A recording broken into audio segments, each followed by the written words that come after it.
Hey, good afternoon, everyone. This is John Tippett. I'm the Director of Fire Service Programs with the National Fallen Firefighters Foundation. And you're joining us on a Facebook Live presentation of a commemoration of the 80th anniversary of the Strand Theater fire. Joining us today is Chief Ken Galligan, retired chief from the Rockford Fire Department. Chief Galligan worked at Brockton from 1968 until 2010. He's a member of the Brockton Historical Society, curator of the Brockton Fire Museum, an instructor at the Massachusetts Firefighter Academy, and the operations chief of the Massachusetts Department of Fire Services Incident Support and Rehab Units. He was also recently appointed as president of the Brockton Historical Society. Chief Galligan is a wealth of knowledge regarding the tragic Strand Theater fire, and interviewing him today is a name and face you'll probably recognize as John Nelson. He's the president of firefighterskills.com, a collaborative group that the National Fallen Firefighters Foundation is working with to produce the After the Fire podcast series. So yesterday marked the 80th anniversary of the Strand Theater fire, and Chief Galligan has been gracious enough to join us and give us his insight on the fire. John is an active firefighter in the Austin, Texas area, and has a background in education and pretty accomplished musician and 20 years experience as an educator. So without further ado, I'm going to step out and let John and Chief Galligan talk to you about the Strand Theater. John, Chief. Thank you very much, Chief Tippett. Chief Galligan, welcome. It's always good to see you, sir. Yeah, good afternoon. I know you had a busy day yesterday. It was the 80th anniversary of the 1941 Strand Theater fire. Let's jump right into it. How does Brockton Fire Department honor these 13 fallen firefighters? Well, every year since the event of 1941, there has been a memorial service that takes place at a memorial site at the City Hall, and the new site is the City Hall Plaza just outside of City Hall. And it's a time for remembrance for the department, for those 13 firefighters that gave their lives serving the citizens of this city. I would say it's probably, it's like the family of firefighting. When you lose somebody in the family, you never forget. And each year we have a very large group of firefighters that come and pay their respects. And yesterday was the day. Given this 80th anniversary, what are some of the lessons learned that you want firefighters and fire officers today to learn from the Strand Theater fire tragedy? Well, I think the methods of operation at fires has changed pretty drastically since 1941. Basically, firefighting hasn't changed in the fact that we put water on the fire and eventually the fire goes out. It's all in the tactics on how that is done. And today we have so many more tools in our toolbox, so as to speak, that they didn't have in 1941. And I think the biggest thing that we should talk about today is probably some education about what was learned at this fire. We can talk about what the fire was like and the results of the fire, but the lessons to be learned from this fire, I think, is very, very important for future firefighters and future fire officers to understand. And what are some of those lessons, like specifically? What do you think guys today can still learn from a fire that happened 80 years ago? Well, this building that the fire occurred in, this theater, was built at the turn of the century. It was a brick building with steel trusses that held up the roof and the ceiling. The theater was about 60 feet high. It's very similar to buildings that are in Main Street, USA, all over the country. Whether it's a large supermarket, a bowling alley, a theater, or assembly hall, when you walk in and you don't see any support columns anywhere, you can rest assured that you're dealing with a truss. And in this case, the theater had brick exterior walls. It had trusses that extended across the whole width of the theater. And the trusses were probably a good 6 feet from the top cord to the bottom cord. And it held up the roof, and it also held up the ceiling below.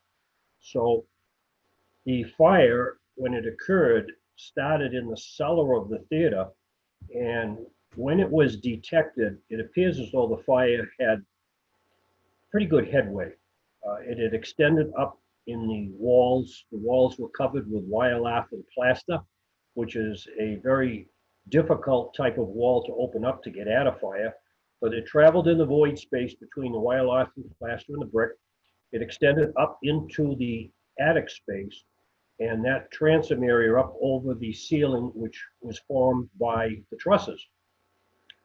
The fire was discovered burning up above after a period of time, and it had extended probably more than what was realized at the time. And the heat of the fire affected the steel trusses. The firefighters could not open up the ceiling simply because the height of the ceiling above the floor and above the seats. And eventually the fire took hold of that area that was up above the ceiling in that truss area. And the heat of the fire extended the trusses. The trusses looks like the pictures we have, that they elongated. And the truss that was principally over the seating area of the theater elongated, and it looks like it pushed out the outside brick wall. And when that happened, the truss failed, the truss fell and brought down with it the roof and the ceiling, and everything came crashing down onto all the firefighters that were working in the balcony area. As a result of that collapse, 13 firefighters were killed. 12 were killed the night of the fire. The 13th firefighter died from his injuries 2 days later. So the total loss was 13 firefighters. So the lesson to be learned here is to kind of study how fire travels in these buildings. And once fire gets up into this void space in the truss area, these trusses are very vulnerable to heat and fire. And a steel truss obviously will operate or react a little different than a wooden truss. But today, there are many, many buildings out there that are built of lightweight truss construction. Trusses are designed to be very strong with a minimal amount of composition to them, whether they're steel or wood. Unfortunately, the problem with trusses is they will not sustain fire for a long period of time. I like to refer to here in our city that we have a lot of what we call 2.5-story wood frames and 3 families. In those places, the roofs and everything are built by out of full 2x10s, 2x12, and they can take sustained fire for a long time, and they will not collapse. But a truss, once one piece of a truss lets go, the truss loses its strength. And lately, in newer construction, trusses are now being made out of glued, laminated beams. And once the heat destroys the glue and the beams separate, whatever is on top of those beams is coming down. So the lesson to be learned here is how a truss reacts in a fire and how to identify when you go into a building that has trusses and what you need to be concerned with when you go in. Definitely. What was the quote you gave in our podcast? Beware the truss construction, or beware. Yeah, if you read Frank Brannigan's book on building construction, he puts in there in italics, beware of the truss. And it's true. And you look around the country, there's been some pretty serious fires around this country where firefighters have died, multiple deaths, and they were directly related to trusses. Yeah. So. Well, speaking of the podcast, it was such an honor to have you, Nicole, and Captain Lackature on our inaugural episode. And we really, again, want to thank you for joining us on After the Fire for that. But we wanted to dig a little deeper on that. I guess the main question that was coming up was, what was it like for you as a successor for Chief Frank Dickinson to revisit the reports, the news clippings, other research? Did you give any thought to what it might have been like to have been in his shoes during that time? Well, I think I can speak for any fire chief that says he never wants to be in those shoes. One of the things you want to enjoy in your tenure as fire chief is that you don't lose anybody in a fire. That's a terrible thing. And when you think about it, to lose 1 or 2 firefighters is a traumatic situation. And here's a case where they lost 13 in a single fire. And, today that would be a little bit different than it was then. It was accepted more, I think, that, you went to work. It's a very dangerous profession that we're in. All firefighters realize that it is a dangerous profession, but even when we read how notifications were made to families, uh, the reactions, I think in those days it was a little bit different than it is today. And the support that the chief had at the time uh, doesn't appear to be what the support would be today.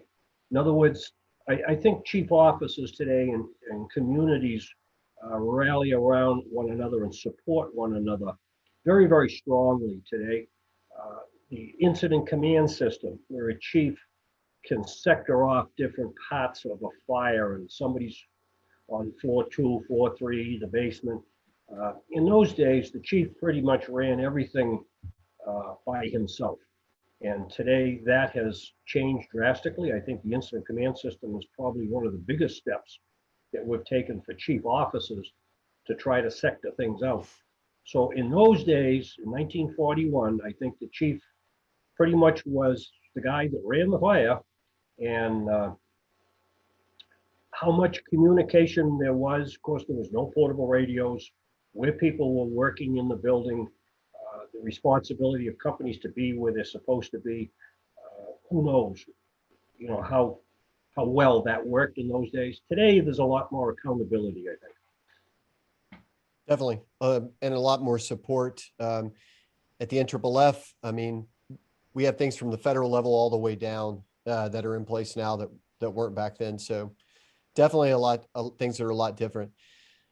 Let's talk more about your experience at Brockton and your memories you have there, because you probably worked alongside some of the survivors from this fire, or at least on their way out, you had a chance to get to know them of the fire department.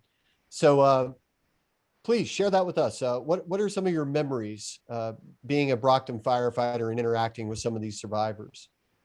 When I came on the department, I was very young. I came on at a time when a lot of the World War II vets were getting ready to retire. Uh, I didn't know all that much about the Strand Theater. Uh, when I learned about what it was, it fascinated me to learn about what actually happened here. And suddenly you realize that some of the guys that you're working with, some of the senior men, some of my officers were actually in the Strand Theater. And a lot of them didn't want to talk about what that experience was like. And as I got older and I got more experienced in the job, I realized how important it is that if you spend 30 years in the fire service and gain a lot of knowledge and street smarts, how important it is to kind of share that with younger people, particularly younger fire officers that are going to be responsible for the life safety of their fellow firefighters. And you need to pass that along. And in those days, there really wasn't a mechanism where you could share that knowledge. And I think it's like people that went through World War II or the Vietnam War that saw things that didn't want to talk about what they saw. And I think in the fire service, it's very important that people that have had some experiences really need to share those experiences. So what I've tried to do is just share some of the experiences that we're talking about today. Yes, sir. Well, let's talk about the big news. The Squad A, the 1924 Seagrave that found its way back to Brockton Fire Department.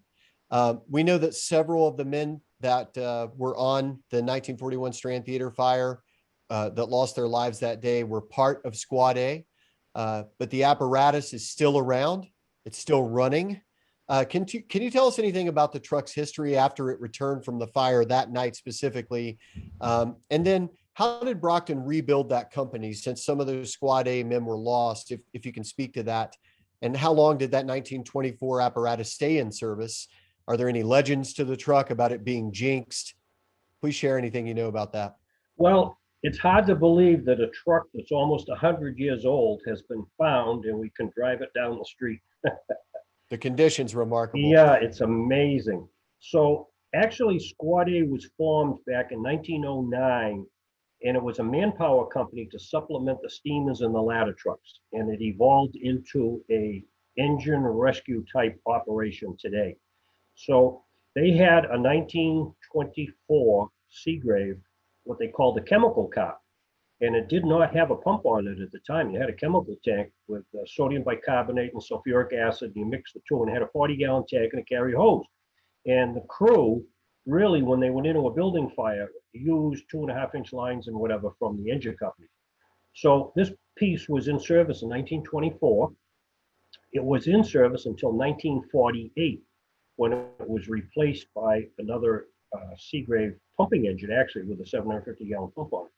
So the night of the fire, the crew on this truck traveled about a half a mile down Main Street to School Street to the front of the theater. And one of the initial operations for the companies was they actually put 3 cellar pipes in operation because the fire was in the cellar. And Squad A was part of that. And after the collapse, it was discovered that Squad A, the crew of that truck had been wiped out. So the truck was returned to Station 1, and a photo was taken of that truck sitting in Station 1 with no crew. And that's the picture that you're referring to. Yes, sir. So the stories are that a week later, the city council appointed 12 new men to the department to start rebuilding the department. So immediately, the chief at the time ordered all members to remain on duty. They worked 84 hours a week. It was 2 platoons. They made $35 a week. They were expected to respond to all second and third alarms. You didn't get paid overtime or anything for it. So right away, they moved people around within the department by holding people over to put that truck back in commission. So it's been in commission since 1909. It responds to every building fire in the city. A firefighter that comes on the job yearns to be assigned to that company if he wants to see a lot of action in the city, because every fire, you're going to be there. And that's true today. The company is still in service. Any box alarm that struck any building fire in the city, Squad A responds. So it's a group of guys that really, truly love the job. And they do well over 5,000 runs a year. It's a very busy company. It's in the heart of the city. And it's a very prestigious company in the city, in the fact that it does respond to all building fires. So anything that's going on in the city, whether it's a car wreck, a rescue, a fire, whatever it is, Squad A is going to be there. Well, we're really excited for you guys to get that back, and we want to post those pictures from yesterday's ceremony and some of the pictures that you sent to me from the acquisition of the apparatus. So we're really looking forward to putting those up there for folks. Chief, I got a bunch of questions here coming in from folks that are tuning in. Would you mind having a little question and answer session with me here? All right. Was the Strand Theater a balloon frame construction? No, it was made of, it was all brick construction on the outside walls. It was never built to be a theater. Ironically, it was a commercial building that was converted to a theater that suffered a 3-alarm fire. It was destroyed, it was rebuilt, and then it burned down again in 1941 in a second fire. So it was steel roof construction trusses with brick walls. Here's another question. Does Brockton Fire Department still have any contact with any of the descendants from the fire? Yes, we do. In fact, yesterday's ceremony, a number of family members were at the ceremony. Very cool. If folks visit Brockton today, can they see any remnants of the fire? Or can they still see any remnants of the fire, like where it took place? Well, ironically, City Hall is right next to where this fire took place. And the memorial that has been placed on the grounds of City Hall sits immediately adjacent to where the theater was located. The theater today is nothing but a vacant parking lot. Nothing was ever built on it. And it's immediately adjacent to where the memorial is located, but it's right outside of City Hall. And I know that we were able to do a little tour of that area with you, as well as the Fire Museum in Brockton, which I highly recommend everybody in the world go check out. It's amazing. We posted those videos on afterthefirepodcast.com. So please go check those out. Chief gives us a nice little tour of that area, and it's really cool. So Chief Galligan, I just want to thank you for being part of this today. And it's always good to see your face and talk to you. And we really appreciate you. And I'm going to turn this back over to Chief John Tippett. Thank you. Thank you very much, Chief Galligan. We can't thank you again for the time and your patience with us. And your passion for remembering those 13 brave souls that they gave their lives that night. There was one other question that popped in about the squad, and people want to know if there's going to be a place for them to see it. A lot of apparatus, vintage apparatus buffs out there that would certainly want to take that one in if they have the opportunity. So does Brockton have any plans to put the truck on display? Well, I'm sure you're going to see it on photos, but right now the plan is to build a building to put this vehicle in. So we just acquired this building with the truck, I should say, within the last 2 months. So there's a lot of ideas floating around right now, but it will find a home and it will never leave Brockton again. That's great news and good to hear it's back. So on behalf of Chief Galligan and John Nelson, our host of After the Fire podcast, I'm John Tippett with the National Fallen Firefighters Foundation. We thank you for joining us today. Hope you found this interesting, and check out the afterthefirepodcast.com to catch more information about the Strand Theater of Fire. Thanks for joining us.